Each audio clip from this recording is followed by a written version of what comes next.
CBI அப்படிங்கிறதே பாஜகவுடைய கைப்பாவின்னு சொல்லிட்டு இன்னைக்கு அதே சிபிஐ அவர் கொண்டாடுறாரு. ஏன் அதே சிபிஐ ஆர்எஸ்எஸ் பிஜேபியோட கைப்பாவையா தான் இருக்கு.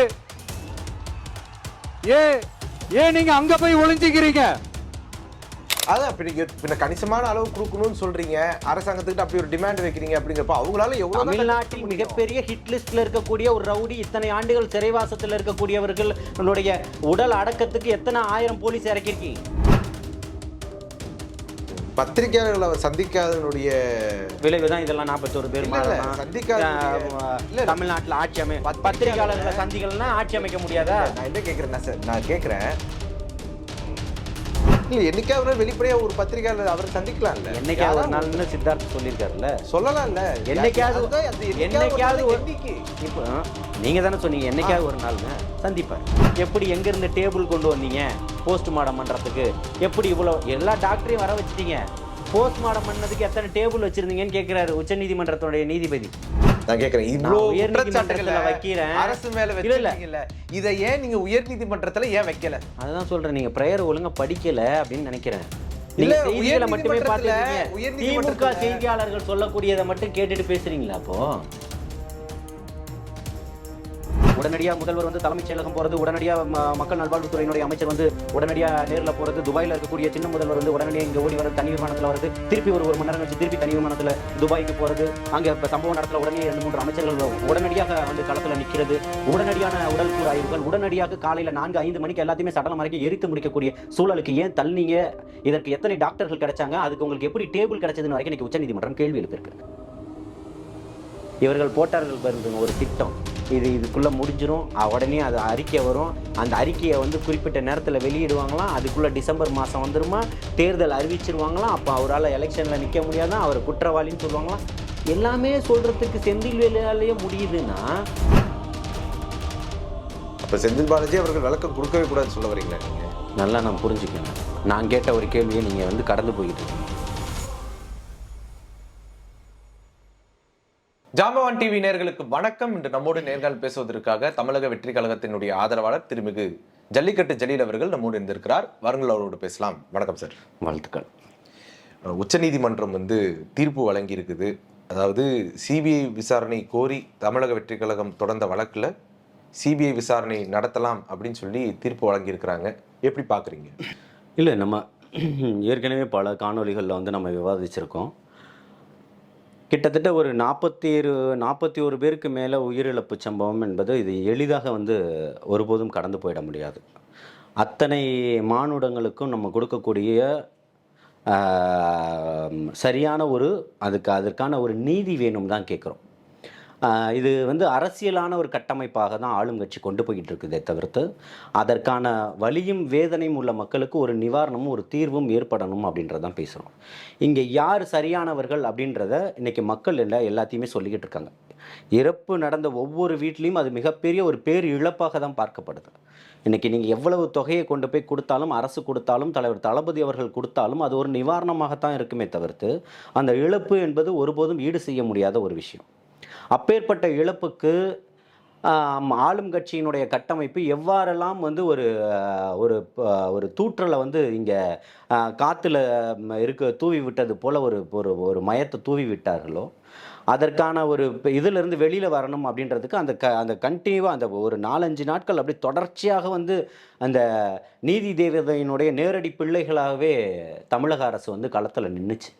நாங்கள் தான் இதற்கான தீர்வு அப்படின்ற மாதிரி எல்லாம் இது வரைக்கும் தமிழக அரசு விரைந்து எடுக்க முடியாத ஒரு வேலைகள் எல்லாத்தையுமே இதில் வந்து பார்க்க முடிஞ்சிச்சு.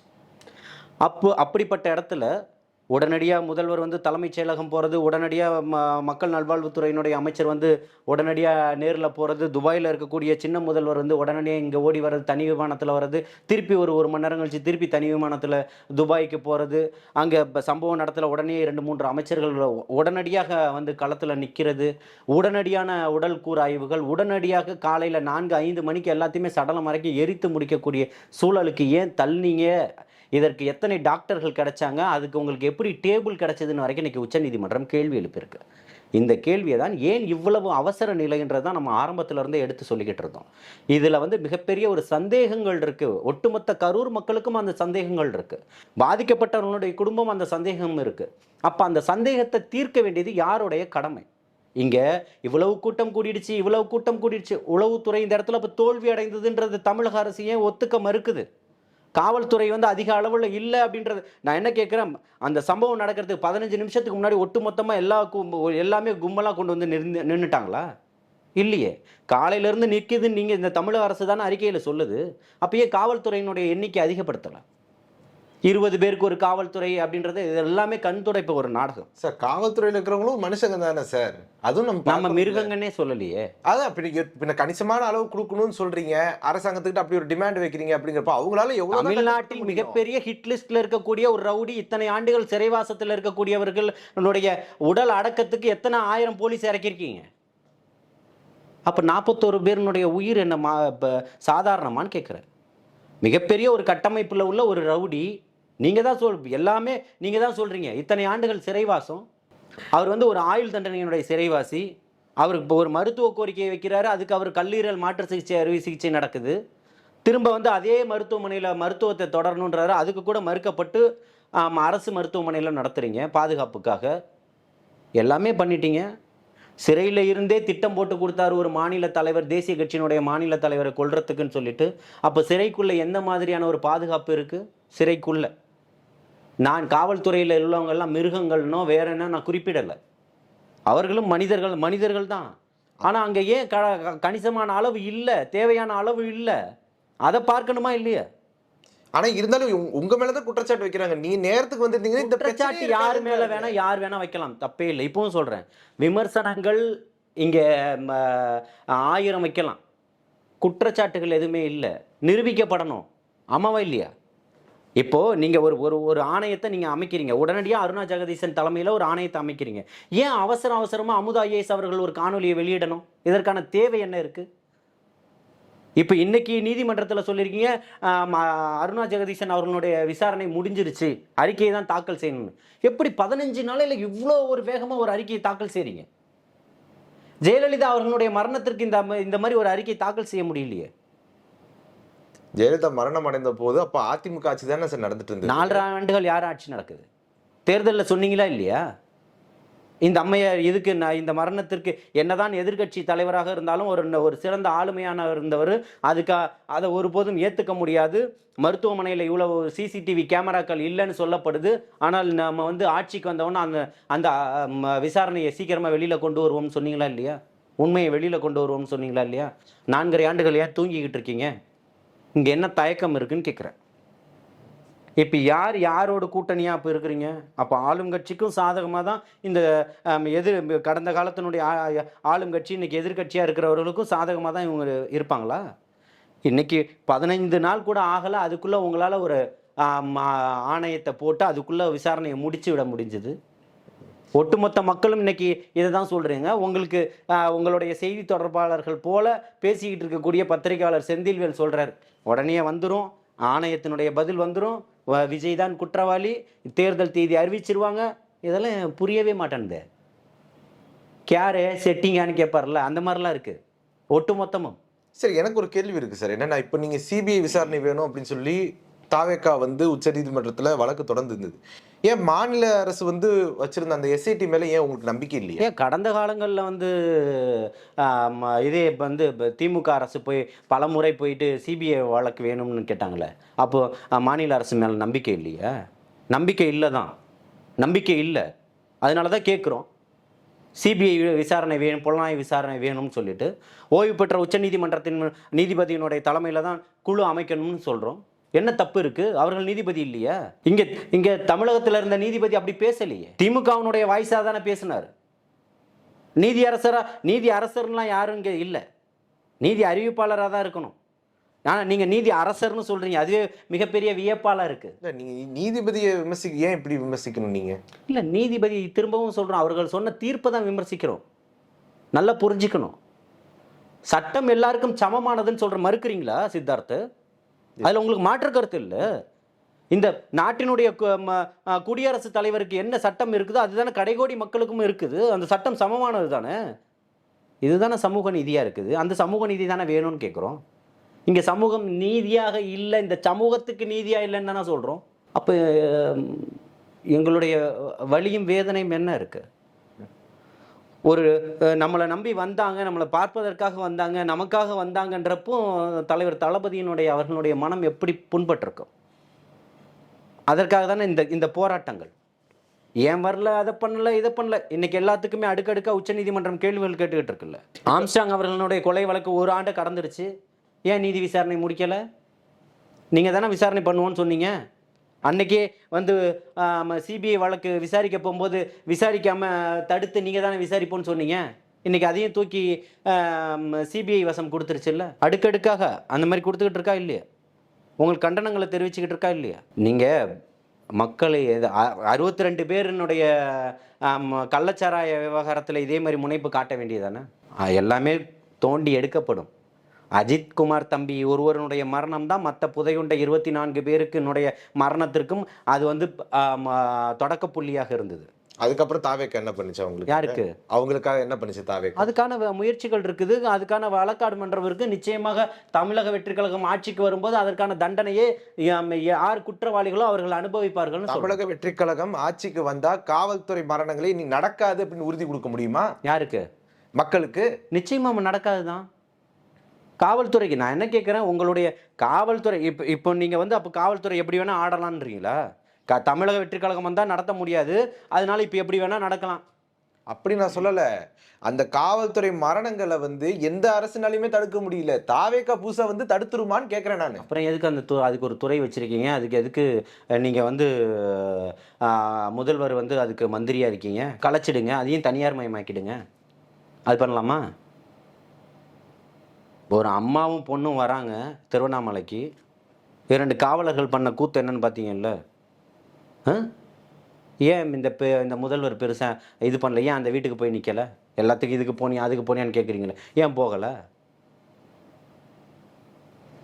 இன்னைக்கு இத்தனை 24 குழந்தைகள் இறந்துதான் சொல்லப்படுது. இருமல் மருந்து விவகாரம், முதல்வருடைய நிலை என்ன இதில் சொல்லுங்க? உச்ச நீதிமன்றத்துக்கு ஏன் போறீங்க? உச்ச நீதிமன்றத்துக்கு ஏன் போறீங்க? நீங்கள் ஏன் போறீங்க ஒவ்வொரு வழக்கிலையும்?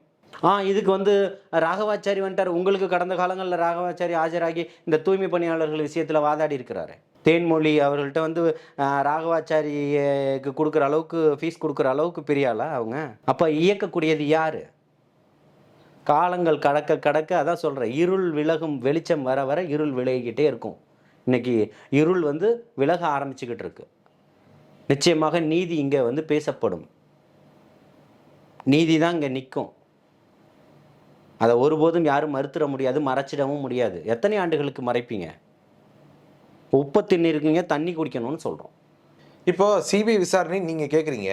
இதே அந்த போராட்டத்தில், அதாவது இந்த சிறை மரணங்கள் அது குறித்த போராட்டத்தில் விஜய் வந்து என்ன சொல்லியிருந்தார் அப்படின்னா, சிபிஐ அப்படிங்கிறதே பாஜகவுடைய கைப்பாவின்னு சொல்லிட்டு இன்னைக்கு அதே சிபிஐயை அவர் கொண்டாடுறாரு. ஏன் இல்லை, உச்ச நீதிமன்றத்தினுடைய நீதிபதியும் வேணும் தானே கேட்குறாரு. கொண்டாடலை, நல்லா புரிஞ்சுக்கங்க. அன்றைக்கு இப்போ செயல்பட்டதுன்னு சிபிஐனுடைய அன்னைக்கு செயல்பட்டதனுடைய வடிவத்தை பேசியிருப்பார். எல்லா நேரங்கள்லையும் எல்லாரும் குற்றவாளிகள் கிடையாது. வாஜ்பாயை கொண்டு வந்து உட்கார வச்சு ஆர்எஸ்எஸ் வந்து ஒரு சமூக நீதிக்கான இயக்கம்னு எழுதினவர் தானே கலைஞர். இன்னைக்கு பாஜக எதிரி போல விமர்சிக்கிறீங்களே, முதல் கொண்டு வந்தது நீங்கள் தானே.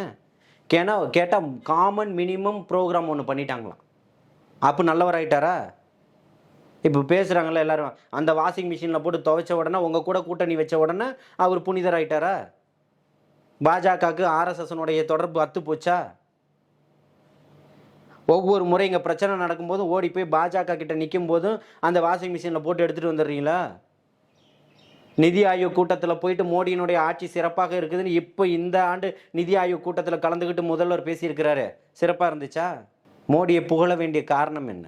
அப்போ நீங்கள் அவரோட கள்ள கூட்டணி வச்சிருக்கீங்கன்றத மாற்று கருத்தே இல்லையே. இப்போ கரூர் விவகாரத்தை பொறுத்த வரைக்கும் அந்த பாதிக்கப்பட்ட மக்கள்கிட்ட இருந்து ஏமாற்றி கையெழுத்து வாங்கிட்டாங்க.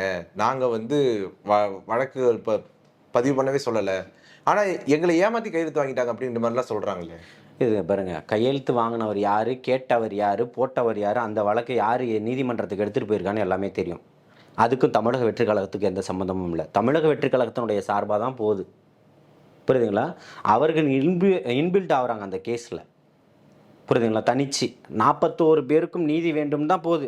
அவங்க மேலே ஏன் தனியாக போட வேண்டிய எங்களுக்கு என்ன அவசியம் இருக்குது?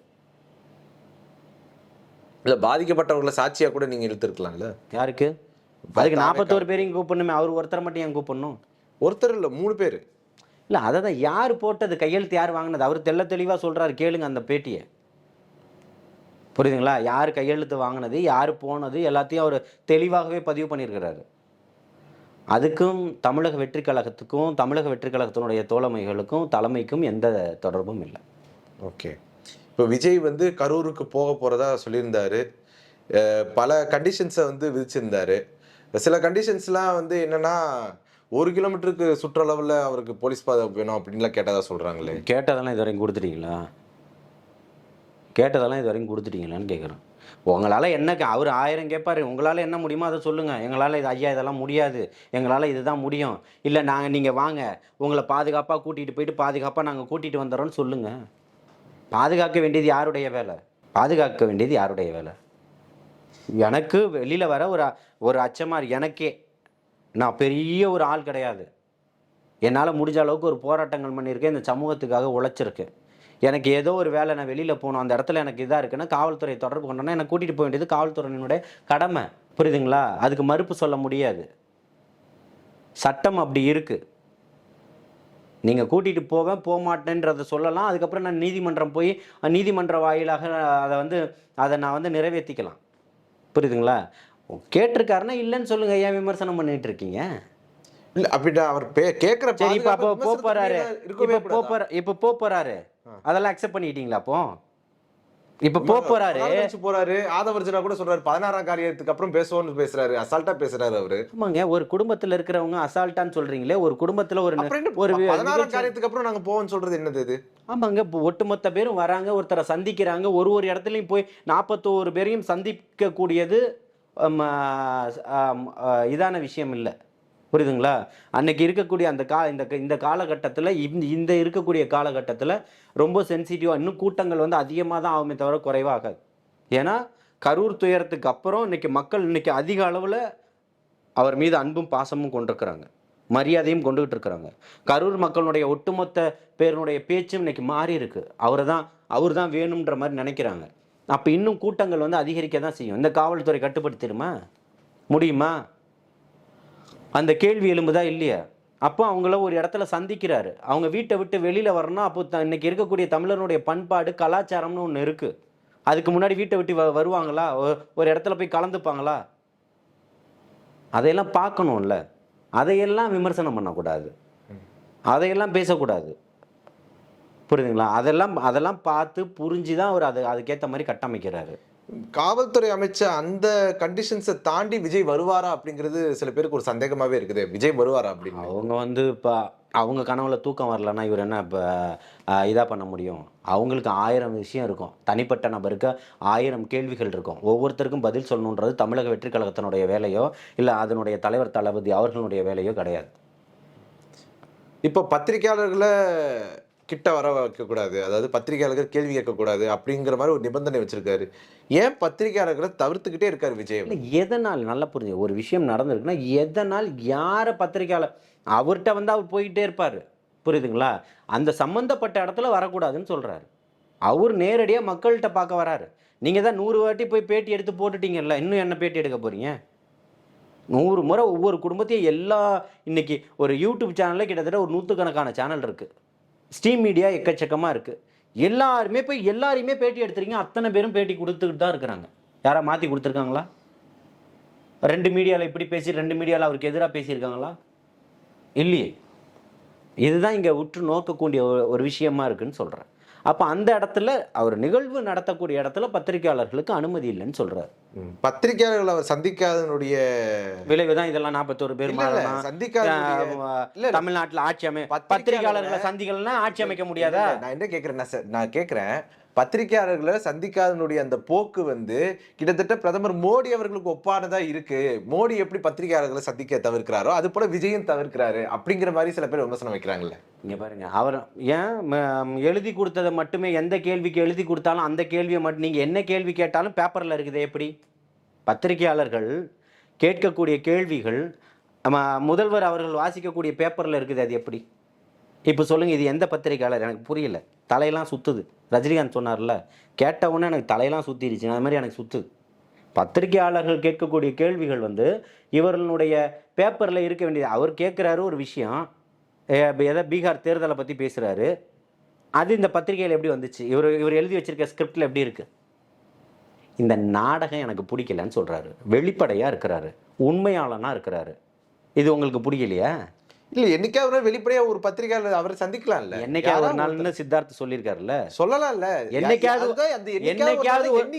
இப்போ நீங்க தானே சொன்னீங்க, என்னைக்காவது ஒரு நாள்னு சந்திப்பார், நிச்சயமா சந்திப்பார். ஊடகவியலாளரை மறுக்க மாட்டாரு, சந்திக்க போறாரு.